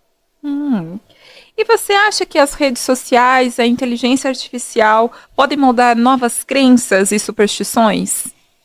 Podem e vão, né? Pode esperar que isso vai acontecer. Então, cada novo fenômeno cultural que surgem religiões em volta. Existe igreja até do Maradona na Argentina, né? Então, deve existir de tudo. Tem cultos de todos os tipos imagináveis, né? Então, eu falo cultos, porque a tradução de cult é seita, né? De cult em inglês. A tradução convencional. Mas como vários lugares utilizaram a tradução cultos, também passou a se utilizar na literatura algumas vezes cultos. No começo, eles falavam de cultos satânicos, usava só para falar de coisas supostamente malignas. Depois, algumas pessoas passaram a usar de maneira geral, mas tanto faz falar seitas ou cultos aqui. Mas enfim, então é possível que redes sociais vão modificar isso, né? Eu lembro que, como eu estou no debate de religião, ceticismo há muito tempo, desde a década de 90, na década de 90, por exemplo, participava muito de um site chamado ateus.net e de outro que chamava Sociedade Terra Redonda. Desde os anos 90 você já estava nesse meio. Estava nesse rolê, debatendo e tudo mais. Fui supervisor de fórum e tudo mais, tive blog sobre esse tema. Para quem é nascido depois dos anos 2000, existiam fóruns ainda. Pois é. Comunidades no Orkut, onde as pessoas já debatiam e já discutiam. Eu acho que o primeiro texto que eu publiquei sobre esse tema foi em 97, no STR, Sociedade Terra Redonda. Nossa, era internet de escada ainda. Escada lenta e vagarosa demais. Era só depois da meia-noite. Só depois da meia-noite. Então, como eu estou há muito tempo nesse rolê, eu sei que a gente tinha a expectativa, o pessoal que debatia sobre ceticismo, ciência e tal, de que a proliferação da internet iria levar ao aumento do ceticismo e do ateísmo, porque a gente achava que era o aumento do acesso à informação e a informação iria levar para esse rumo. As pessoas tendo acesso à informação de mais qualidade, à ciência de mais qualidade, argumentos, porque a gente achava que era uma questão principalmente de ignorância. O que é uma ignorância nossa, porque não é tão simples assim. É uma arrogância nossa, inclusive, achar que se a pessoa é religiosa é porque ela desconhece os nossos argumentos. Não é bem assim. Tem muitas pessoas que conhecem muito bem e discordam, que são religiosas e tudo mais. E tem os motivos delas para ser. Mas o que a gente viu não foi isso. Embora tenha aumentado no Brasil o percentual de pessoas que se declaram não religiosas, né, de ateus e agnósticos, em relação à década de 90 até aqui, foi pequeno em comparação com o que era esperado e não tem relação, não tem proporção em relação a aumento da internet, redes sociais, nem nada disso. E, na verdade, o que a gente vê é que ela serviu de um meio para poder manter as pessoas muito religiosas e mais religiosas. Então tem muita missa pela online, muito culto pela internet, muita live de missa. Começou muito na pandemia, mas continua tendo. E muito influencer religioso, muito youtuber religioso. Então, tanto que vai debater a parte de ceticismo, como vocês e outras pessoas, quanto os que vão debater a religião do ponto de vista teológico, já pressupondo a existência de Deus, e outros que estão só pregando. Então ela traz novas possibilidades de conversão, de religião, de religiosidade e tudo mais. E é bem possível que comece a incorporar a internet dentro das crenças religiosas de alguns grupos com o tempo. Eu acho que isso é uma coisa que pode ser que aconteça. Isso se falando das redes sociais, né? Mas a inteligência artificial, o que você acha que ela pode, você acha que ela pode interferir no pensamento das pessoas ou algo assim? Com relação à religiosidade, esse tipo de coisa? Sim. Não sei, porque a inteligência responde ao input nosso, né? Então depende muito do que a pessoa estiver colocando para a inteligência artificial. Eu acho que se ela estiver buscando um debate, o que geralmente acontece é que a inteligência artificial apresenta argumentos dos dois lados. Então, se você perguntar, por exemplo, para o ChatGPT ou para o DeepSeek ou qualquer coisa assim, sobre se Deus existe ou não, ele vai falar, não há consenso sobre o assunto. Algumas pessoas argumentam blá, blá, blá, blá, blá, e ele vai explicar. E aí você quer saber mais sobre os argumentos de Tomás de Aquino, de por que Deus existe, ou você quer saber mais sobre argumentos de Dawkins, de por que não existe. E aí ele vai. Então depende muito do que a pessoa estiver fazendo. Né? Eu acho que ele está só fazendo a mesma coisa de uma maneira facilitada que a internet já fez, que é facilitar o acesso à informação. Mas eu tenho a impressão que ele não vai, assim como não aconteceu com a internet nas nossas esperanças da década de 90, aumentar a probabilidade da pessoa desenvolver o senso crítico. Eu acho que hoje não vejo sinais disso acontecer.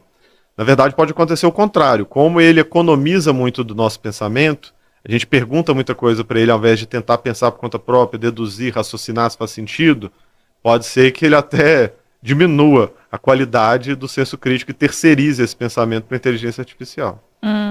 Ontem eu tive uma conversa interessante com o ChatGPT sobre veganismo. Sobre o quê? Veganismo. Olha, legal demais. Verdade. E foi engraçado porque mesmo eu falando sobre o veganismo, ele defendeu que ele jamais seria vegano, que ele, se fosse aderir uma dieta, seria plant-based só, mas se pudesse colocar ovos e peixe... O ChatGPT falou que a dieta dele seria... Não, ele falou que ele não tem uma dieta. Entendi. Mas que se ele fosse aderir a uma, seria uma que pudesse... seria plant-based, que ele não consumiria nenhuma carne e que ele... E eu achei assim, porque eu nunca vi ele dar tanto argumento, sabe? Sim. E ir contra. E eu achei interessante, daí por isso que me veio essa pergunta na cabeça. Pode assim. ser que algumas vezes ele tenha posicionamentos mais claros e diretos, né? Por exemplo, eu tive uma conversa com ele recente sobre o debate nature versus nurture, né? Que é se é natural, genético ou se é o ambiente que produz algo. E nesse debate ele se posiciona muito fortemente a favor do ambiente, né? E ele tende a considerar perigoso o argumento genético, porque pode levar a determinismo biológico, pode levar a eugenia, pode levar uma série de coisas. Então ele é muito mais enfático na parte ambiental. O que pode ser positivo, mas ele tem um posicionamento em relação a isso. Né? Então isso às vezes acontece em alguns temas, mas no geral ele tenta cobrir. Normalmente ele fica em cima do muro, né? É o que eu tenho percebido. Mas ontem eu fiquei... Ainda até insisti, você se tornaria vegano? Ele falou que não, que nem o ChatGPT quer ser vegano. E você acredita que existe uma possibilidade de desmitificar crenças sem gerar resistência ou conflito em quem acredita? Eu acho que vai depender muito mais. Depende, claro, de como você fala, mas também acho que é muito mais do interlocutor, da pessoa que está ouvindo, da pessoa que tem a crença. Né? Também tem boas evidências que determinado nível de escolaridade, de pensamento cético, de pensamento crítico, aumenta a probabilidade da pessoa mudar de ideia mediante evidências contrárias e argumentos contrários. Também não tem nem de perto uma garantia. Muita gente que é mestre, doutor, pós-doutor num tema e é ultra cético e irracional, mas se torna a pessoa mais irracional do mundo quando atacam as ideias de preferência dela. Isso acontece muito. Eu que estou no meio acadêmico, vejo isso todos os dias acontecer. Então, isso realmente ocorre. Mas essa pessoa tende a ficar mais constrangida de não ceder a bons argumentos e boas evidências. Porque é muito reforçado no meio dela e na história de vida dela ser racional e ser inteligente e buscar ser sincero e ter abertura à crítica. Ela teve uma história de que isso é importante. Então isso torna ela mais inclinada a chegar num ponto que ela não tem argumento e falar, talvez. Não, realmente. Ou então, não, vou pensar. Então isso aumenta a probabilidade dela conseguir mudar. Sem sofrimento, eu acho muito raro. Se ela tem um apego emocional, sem sofrimento é quase impossível. Né? Algumas poucas pessoas parecem, não, você tem razão, acabou.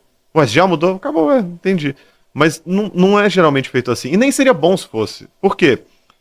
Com todo mundo acontece de algumas vezes você está num debate e a pessoa parece ter argumentos que te pegam, que faz sentido na hora, e você concorda e realmente, mas depois você pensa, ei! E você pensa uma coisa que você fala, não é por aí. E você vê outras coisas que demonstram que não é por aí. Às vezes ela cometeu uma falácia e na hora você não sacou, ou ela distorceu algum dado, alguma outra coisa. Então a gente ter um certo nível de resistência a ideias contrárias é interessante, é importante. Né? Então... é natural que a gente sinta esse desconforto e busque bons motivos fortes e ter uma digestão desses argumentos ao longo do tempo, dias, às vezes semanas, às vezes meses, foi algo importante, até eventualmente mudar de ideia. É porque evita que você acredite tão fácil, né, no que te Exato. falam. Então é bom que você não ceda tão fácil. E até linka com o que você estava falando dos fóruns de internet, comunidades, né? e que isso não teve um grande significado, assim, né? Não teve uma grande importância. Isso. E o que você acha, então, que dos canais ateus que constroem esse pensamento crítico, você acha importante que eles Acho existam? importante, mas mesmo que eles não vão revolucionar, transformar o mundo em um lugar mais cético, majoritariamente cético, eles tornam o mundo um lugar mais cético, sim. Mas é porque são forças contrárias, né? Então, se não houver o lado cético e racional e o debate aqui, promovendo debates desse tipo, ele vai só ser esmagado até desaparecer pelo outro lado que está promovendo a outra ideia, a ideia contrária. Então não quer dizer que isso vai tomar conta, que os céticos vão tomar conta do status quo e as pessoas todas, a maior parte da humanidade vai ser cética e ter um pensamento crítico e tal. Eu não vejo isso acontecer no futuro breve, pelo menos. Mas existir isso é necessário, é extremamente importante. E da mesma forma que se eu tivesse poder, mesmo eu sendo ateu, se eu tivesse um poder mágico constitucional de fazer as pessoas deixarem de ter pensamentos sobrenaturais ou mágicos ou religiosos, eu nunca faria isso. Jamais. Porque eu acharia isso uma violência contra o direito da pessoa de acreditar no que ela bem entender e uma arrogância de que se eu tenho convicção desse ponto de vista, ele é o ponto de vista certo, final do universo e acabou. E eu imponho isso sobre as pessoas. Não pode nunca funcionar desse jeito. Eu vejo muito até falando de marcha ateu, que a gente deveria lutar pelo ateísmo. Você acha que isso então seria desnecessário? Eu não curto isso, eu não faço isso. Apesar de eu estar aqui falando bastante sobre esse tema, é uma coisa muito secundária na minha vida atualmente, né? Eu estudo sobre comportamento religioso, mas não tem nada relacionado a ateísmo nisso, pelo contrário. O trabalho que eu faço poderia ser, e muitas vezes é feito, por pessoas religiosas, por pessoas espiritualistas, por pessoas... Tem evangélicos, tem cristãos, tem muçulmanos em outros lugares do mundo, principalmente, que fazem esse mesmo trabalho do estudo de ciência da religião, psicologia da religião, e muito semelhante ao trabalho que eu faço e tudo mais. Então, não tem relação. Eu não estou hora nenhuma argumentando a favor ou contra a existência de Deus ou de seres sobrenaturais. Eu estou estudando o comportamento de quem acredita. Só isso. Então, não tem relação. E mesmo isso é um pedaço pequeno da minha vida. O resto do tempo eu estou atendendo pacientes, cuidando da saúde mental deles. Você comentou quando chegou aqui que você trabalha bastante, acho que não há muito tempo. E, inclusive, na minha prática, é muito importante eu saber fazer essa diferenciação. A maior parte dos meus pacientes são religiosos, e alguns muito, muito religiosos, e eu tenho respeito total por isso, e tenho mesmo. O fato de eu não concordar com aquela ideia e de não achar ela a explicação mais coerente, racional, evidenciada para o mundo e para o funcionamento das coisas, não quer dizer que eu vou na minha psicoterapia persuadir meu paciente para isso, que eu vou tentar fazê-lo para isso. Seria totalmente absurdo e antiético. Porque ele está numa posição, além de ser proibido pelo código de ética, ele está numa posição de vulnerabilidade, ele está numa situação de sofrimento emocional, procurando minha ajuda. E se eu uso isso para passar as minhas convicções pessoais para ele, é covardia. É semelhante ao que um guru faz com uma pessoa emocionalmente vulnerável e tudo mais.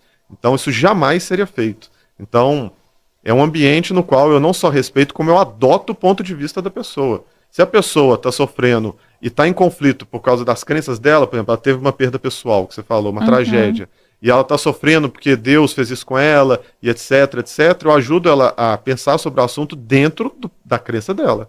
Eu não vou chegar e falar, você já parou pra pensar que talvez Deus não exista? Nunca, e nem vou fazer de jeito nenhum. Então eu vou dentro da matriz de pensamento dela tentar ver o porquê que ela está gerando sofrimento, porquê que ela sente que isso é injusto, o que ela pode fazer para melhorar a saúde dela daqui em diante, para lidar melhor com essa perda e tudo mais. Então não existe isso. Em alguns casos até eu aconselho a pessoa a voltar a frequentar uma religião.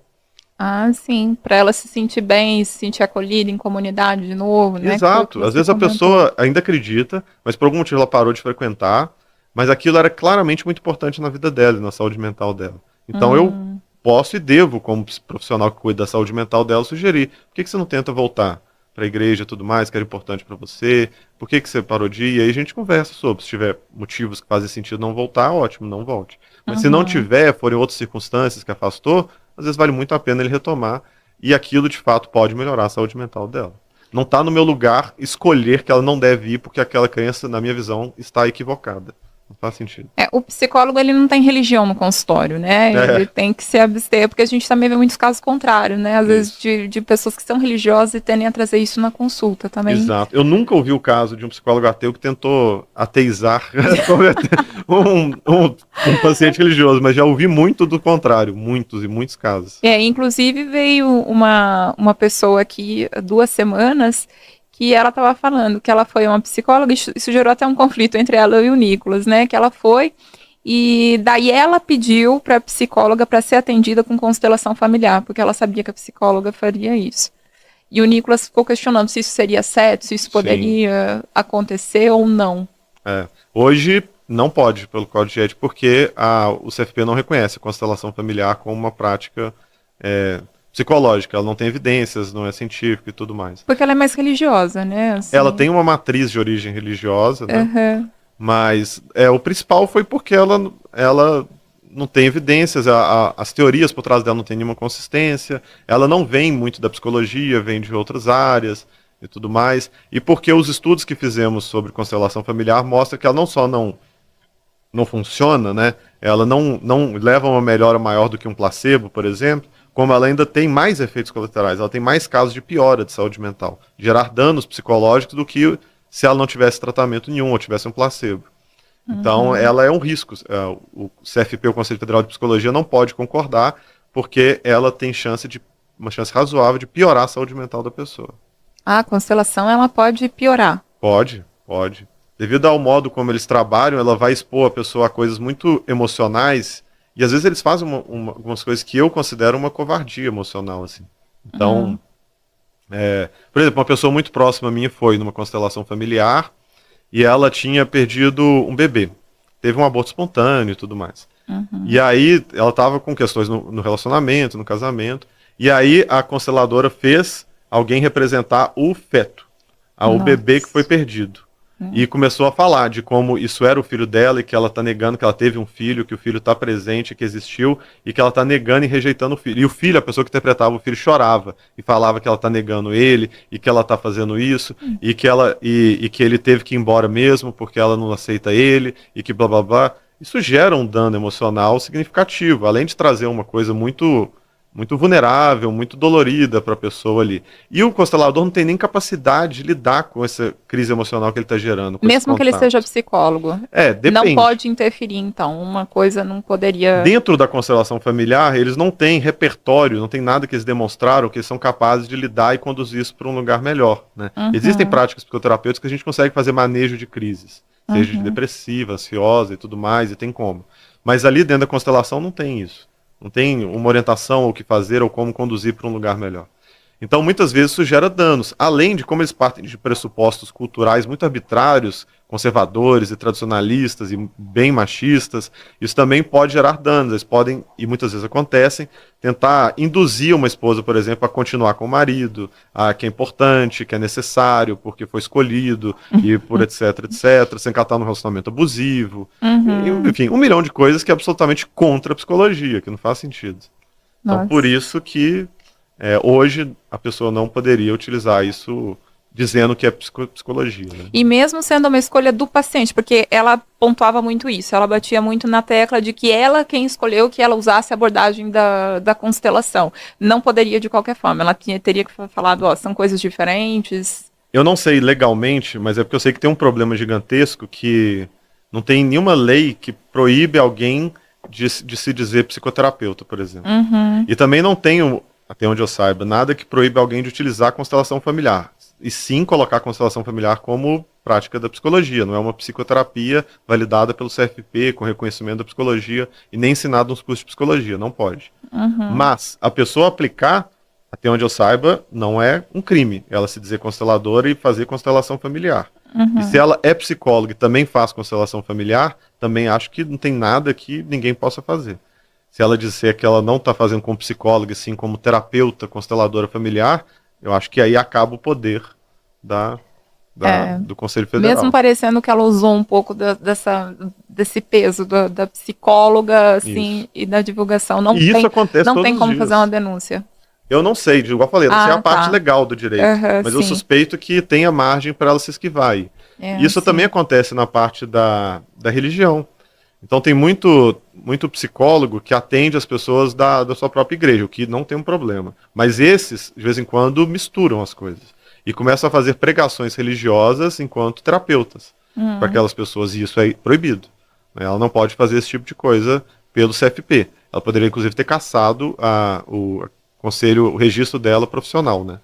Mas eles fazem, e quando acontece denúncia, o que é raríssimo, uma desculpa frequente, que muitas vezes cola, é de que naquele momento ele não estava agindo como terapeuta. Ele estava falando como um irmão de congregação, como um pastor, e ele estava dando aconselhamento religioso. E que em outro momento é que ele estava como psicoterapeuta e tudo mais.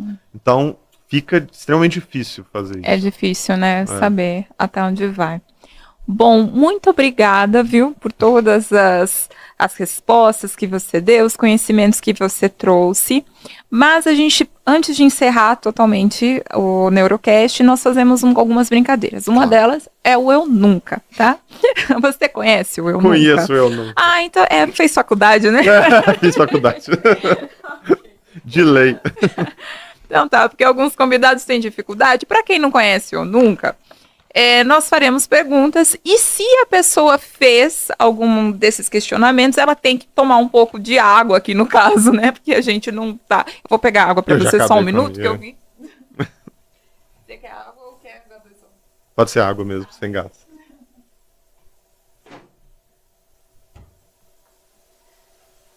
O pessoal que fez faculdade brincou muito disso, mas não era com água, não. Não era com água. Não vamos falar com o quê? Coca-Cola, gente. Coca-Cola. Suco de cevada. O Nicolas não bebe nada, então a gente não tem o costume de trazer bebida alcoólica aqui para os convidados. E eu, no momento que estou gestante, então também não estou podendo beber. Aqui tem uma... Pode pagar para você? Aqui, a minha Você participa tem. também do Eu Nunca ou só eu? Não, eu participo também. Inclusive, o pessoal pode participar através dos superchats. Deixa eu dar uma olhadinha aqui se tem algum. Que às vezes o pessoal, quem for enviar perguntas para o Eu Nunca, tem que colocar Eu Nunca na frente, tá? Pra gente saber que é para brincadeira. Deixa eu ver aqui.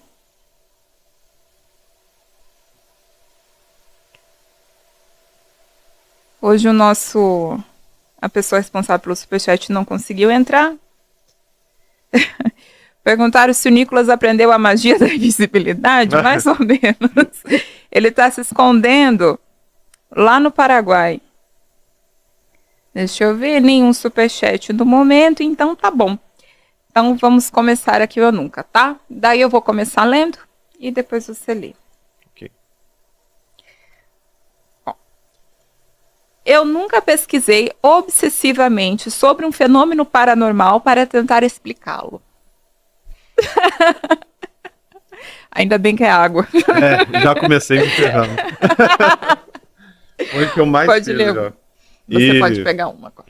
Inclusive outro, como eu falei, só veio de guerra da internet. Então, outros sites que tinham o ceticismo.net, tinha o ceticismo aberto, tinha vários sites desses que eram dedicados a investigar fenômenos paranormais, lá muito tempo atrás, e alguns muito bons. Então eles faziam análise de fotografias, pessoas especializadas em ótica, comentavam, analisavam, faziam coisas, pegavam, dissecavam, mostravam o fenômeno, pesquisavam em tudo que é lugar fora do Brasil, explicavam aquele suposto OVNI ou aquela suposta foto de fantasma, e eu também gastei muito tempo da minha vida nisso. Inclusive eu tinha uma pasta no meu computador na década de 90, só de ufologia. Mas por que todo ateu cético vai para ufologia? Não é loucura. Porque parece mais científico, será? Não é? Eu acho que é porque, primeiro, eu queria muito que fosse verdade, eu amaria a ideia de ter seres extraterrestres visitando a gente, e eu queria investigar se de fato acontece, né? Se poderia acontecer, porque seria muito diferente a nossa noção de vida e de universo e perspectiva para o futuro se fosse verdade. Sim. Então, eu fui lá e também dediquei um bom tempo da minha vida a ufologia. Tinha pastas e pastas. Pastas e pastas. Até concluir que, bom, não tem nada. Que não veio ninguém. Embora- Até porque a gente brinca que os ETs, assim como os fantasmas, eles são muito desocupados, né? Isso. Porque eles não fazem nada muito útil. Eles vêm aqui, fazem círculo, implantação, acendem e apagam luz, sabe? Artistas, né? Arte moderna, um monte de circo, pagar luz, né?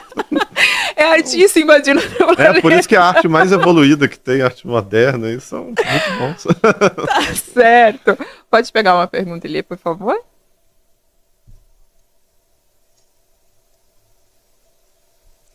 Eu nunca achei que um truque de mágica era algo realmente paranormal. Ah, em homenagem a você, amor. Bom, eu confesso que quando eu vi o Nicolas entortando aquele garfo, eu falei, não é possível. Ó, quando eu era criança, bem criança, eu achei, mas depois disso não, porque eu comecei a também estudar mágica. Também criança. Você estudou mágica? Também. Eu sou um nerdaço, né? Eu sou um cara muito que vai pra tudo que é área, assim. E, na verdade, não é só eu, né? Os nerds tendem a seguir esse padrão, né? Gostar de mágica, biologia, ciência, ceticismo, Star Wars. Star Wars. Impressionante. Muito parecido. Games, muitas vezes, gosto Será que também tá no de jogos. gene? Esse é nerd, você já vem ali? Então, eu comecei a estudar mágica e desde muito tempo eu saquei. A própria questão do garfo eu também já sabia, porque eu já tinha visto o James Randi explicar o truque do Uri Geller, né? De tortar. Inclusive, eu fiz em casa, quando eu tinha uns 9, 10 anos de idade, e deixei as pessoas muito, muito impressionadas. Olha, eu vou aproveitar então, fazer o merchan, porque senão o amor vai me cobrar depois. Que quem quiser aprender a entortar garfos, fazer truques de mentalismo, entra lá no link que está aqui na descrição e compra o curso, então, Mentalismo de Verdade com o Nicolas. Ele ensina todos esses truques para vocês verem que não são coisas paranormais, são coisas bem explicadinhas, né? O Uri Geller não era nenhum paranormal aí, como ele já se declarou. E o Nicolas ensina a fazer isso, e eu vou falar para vocês, vou fazer aqui a propaganda aqui muito melhor do que o Uri Geller, tá? Então, Muito bom. ele ensina muito bem, inclusive, quando ele fez comigo, né, eu vi ele fazendo em vídeos, só que o que eu fiquei chocada foi a vez que ele fez na minha mão, um negócio... ótimo. Eu falei, como? Eu falei, não é possível. E é bem legal, é bem legal. Agora eu Muito bom. sei como que é feito. Eu nunca pensei que uma oração ou ritual funcionou de verdade. Ah, vou tomar. Todos nós, né? No meu caso também, quando criança, porque, de novo, também comecei a sair do armário como ateu, né? Muito novo, com 9 anos também.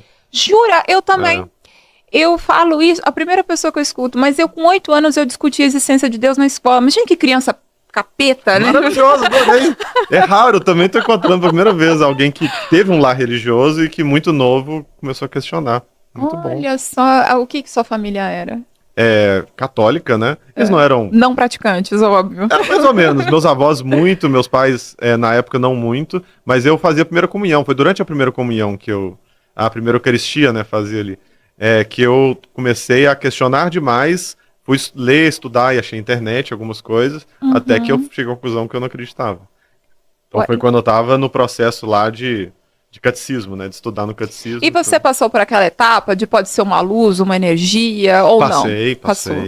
E passei por etapas de tentar buscar todos os tipos de religião, e budismo, e espiritismo, e todas as coisas também. Mas eu digo que foi ateu aos 9, porque aos 9 que eu falei que eu não acredito, eu acho que não existe.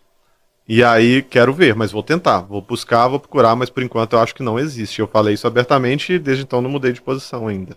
Olha só, mesmo daí você foi procurar para ver se existiam respostas, mas Isso. não se convenceu. Não me convenci. É. E você, por que com 8 anos de idade? Então, eu lembro que era na segunda série, eu tinha uma amiga que era evangélica e eu discutia muito com ela. Só que eu nunca me lembro de ter acreditado em Deus.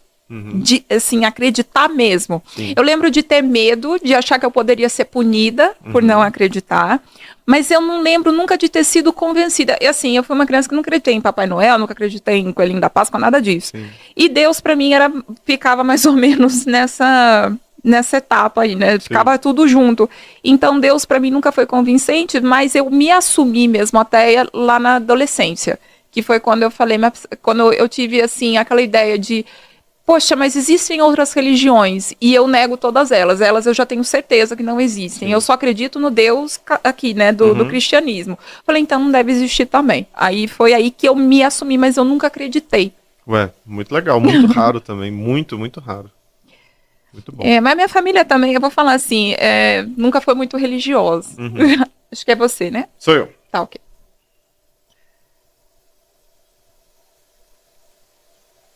Eu nunca tentei desmascarar um suposto milagre ou evento sobrenatural.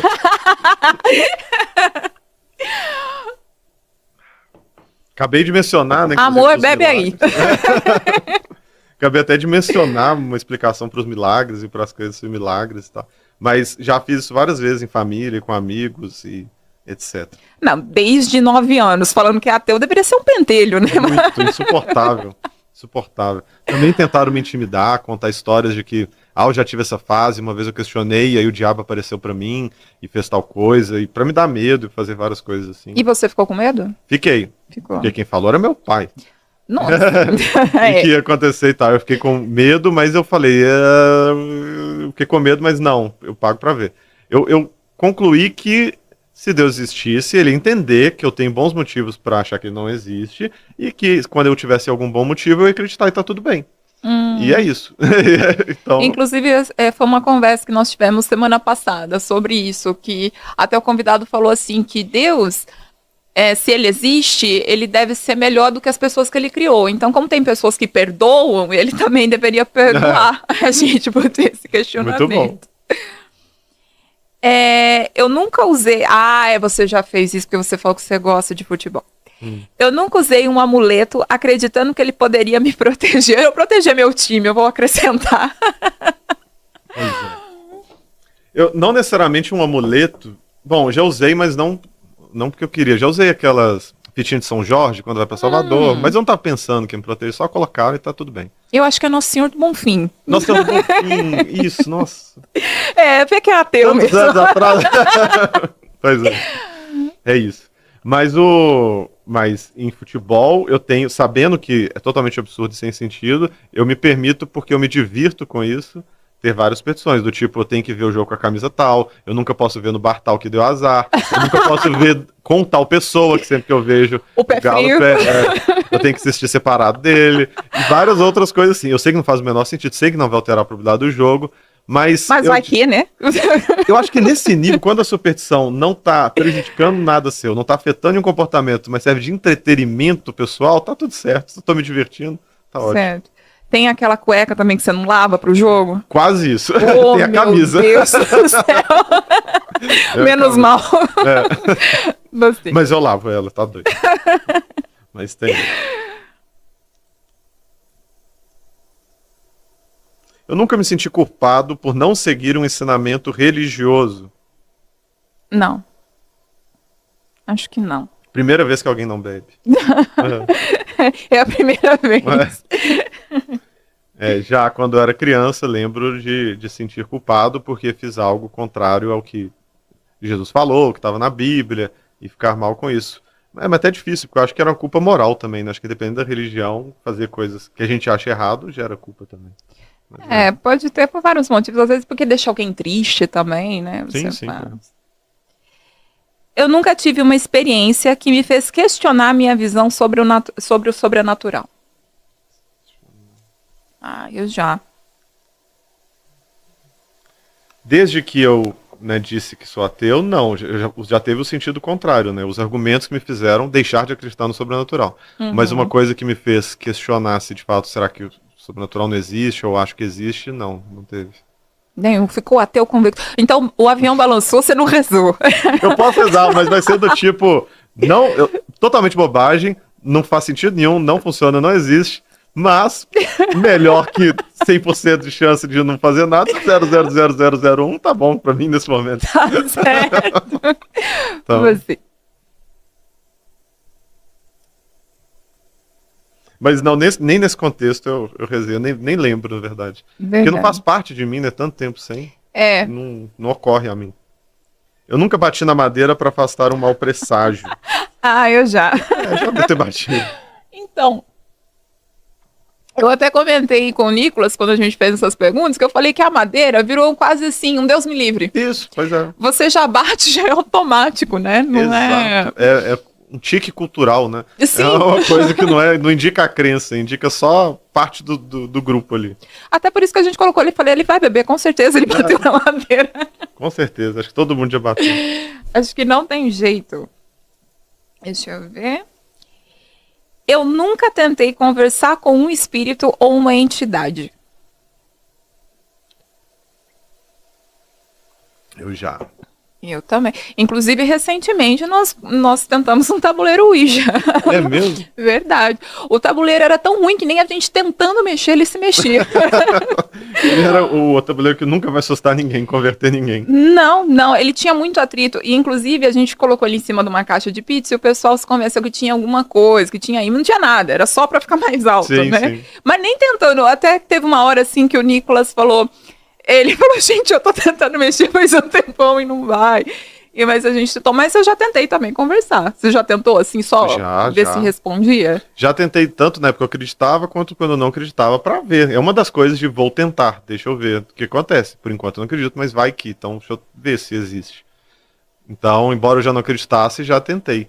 Já tentei. Uma vez eu lembro que eu já não acreditava, mas eu tive um sonho que eu tava no sótão lá na casa dos meus pais e tinha um monte de espírito. Eu tava lá e tinha um monte de fantasma, bicho, uma coisa tal, meio assustadora. E aí eu senti voltando pro meu corpo, pra minha cama lá e acordei. E os bichos meio que atrás de mim, eu consegui entrar no meu corpo e acordar. E me livrar deles. Eita. Só que aí eu acordei e falei, quero ver. Aí eu subi, fui até o sótão, cheguei lá em cima e comecei a falar. Se vocês existem, existe alguma coisa, apareça. Aparece agora, pode aparecer. Aparece. Parece existir uma coisa. Te desafio a aparecer. Aparece, existe fantasma, monstro, demônio, qualquer coisa aqui. Pode aparecer, eu te desafio. Se não vier, porque você é um covarde. É um nada. Aparece agora. Vamos, quero ver. Vai. Isso vai dar um corte sensacional. Não apareceu, então. Você chamou os espíritos pro racha, então. Chamei pro racha. Certo. E não apareceu. Mas, Juliana, essa última pergunta. Eu nunca mudei de caminho ou evitei um lugar por medo de uma superstição. Eu nunca. Nunca. Eu acho que eu nunca também. Por superstição, não. Já evitei por medo, porque tava escuro. Sim. Eu não ser assaltada, alguma coisa assim. Mas superstição, não. Inclusive, já joguei RPG no cemitério, então não tem esse problema. Verdade. Aí, Shaolin, tá vendo? Você querendo ir jogar esse tabuleiro Ouija no cemitério, você achou um amigo aqui, ó. Pois é. RPGista aí tinha essa coisa, vamos lá. Mas por que no cemitério? Só pelo meme, porque teve o caso de Ouro Preto, que uma moça foi assassinada no cemitério e o pessoal começou a culpar, falando que eram RPGistas. E aí começou até essa ideia de que RPGista jogava RPG no cemitério. Eu nunca tinha jogado no cemitério, nem pensado, nem nada disso. E aí, um dia que a gente tava passando numa outra cidade, no interior, por um cemitério, eu e outros amigos que jogam, cemitério muito bonito, muito legal, e tava de dia, tranquilo. A gente falou, vamos jogar no cemitério, só falar que a gente já jogou RPG no cemitério? Vamos. E a gente entrou e jogou lá. E foi. E não era nada nenhuma violação, nada aconteceu, não apareceu foi nenhuma entidade. Foi de boa. Umas pessoas às vezes passavam, olhavam estranho, alguma coisa, mas nada. A gente ficou lá um tempo, jogou e depois foi embora, tudo certo. Tudo certo. Foi só pela aventura, só pela pelo diversão. Meme, só pela... Bom, e nesse pacotinho vermelho, então, nós temos a pergunta do capeta, tá? São perguntas polêmicas que a gente gosta de trazer aos nossos convidados para que eles se metam em alguma enrascada aqui, né? Beleza. E uma dessas perguntas você vai responder já, e duas delas são exclusivas para os nossos membros do grupo do Telegram. Então, se você ainda não participa do nosso clube de membros, vai lá no LivePix, faz qualquer doação de qualquer quantia, pode ser a partir de R$1, e você já pode fazer parte do grupo do Telegram. Tá? O link para o grupo está na descrição. O LivePix não tem enviado por e-mail, então tem que entrar lá na descrição, comprovar que você fez a doação e fazer parte do grupo para poder acompanhar, então, as perguntas do capeta que são exclusivas para os membros. Muito bom. Pode escolher. Normalmente o pessoal não quer a maior, porque fala que deve ser a pior. Existe alguma diferença real entre seitas perigosas e religiões tradicionais, ou tudo depende do número de seguidores? E aí? Bom, eu acho que as seitas tendem a ser mais perigosas por alguns motivos. Seitas, o termo que a gente usa, né, tende a envolver a centralização de uma figura, para começar. E essa figura, geralmente, é uma pessoa que está viva e está ali coordenando aquela seita. E essa pessoa tende a querer poder, status, e fazer as pessoas seguirem os interesses dele. Então, essa centralização total nessa figura já tende a gerar comportamentos mais extremos e alguns conflitos. Tanto que, frequentemente, seitas têm finais desastrosos, ou de suicídio coletivo, ou de assassinato, ou de envolvimento com crimes, ou de, enfim, várias coisas. Então, as pessoas talvez já tenham assistido Wild Wild Country, né, um documentário da Netflix que fala do culto da seita do Osho, que era uma seita super pacífica e harmoniosa e focada em coisas bonitas, mas teve um fim muito ruim e desastroso.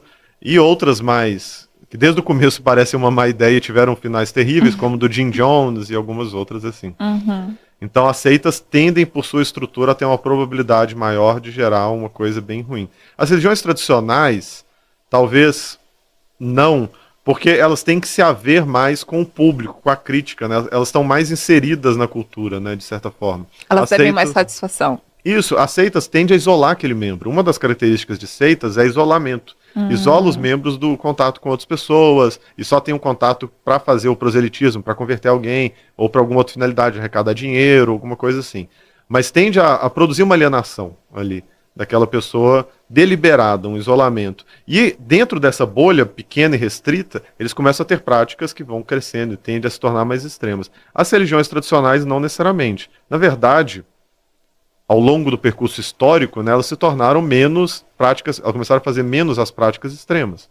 No passado, elas já caçaram e mataram pessoas, queimaram e já várias outras coisas assim. Hoje, em praticamente todas elas, a não ser subgrupos, a não ser seitas dentro das religiões tradicionais, isso é mal visto.